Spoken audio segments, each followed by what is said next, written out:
যে 4টির সময় শিশুকে শাসন করা একেবারেই ঠিক না।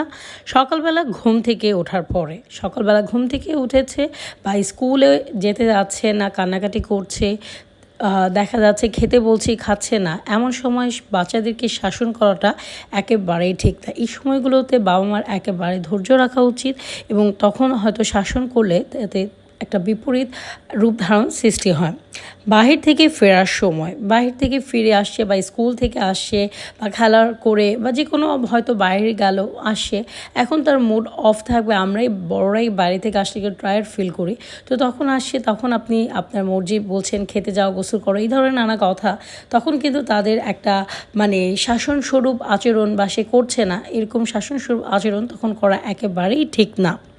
খাওয়ার সময় শিশুরা খেতে চায় না, এটাই খুব স্বাভাবিক, বা খাওয়া নিয়ে অনেক বেশি মর্জি করে। তো এই সময়গুলোতে তাকে বুঝান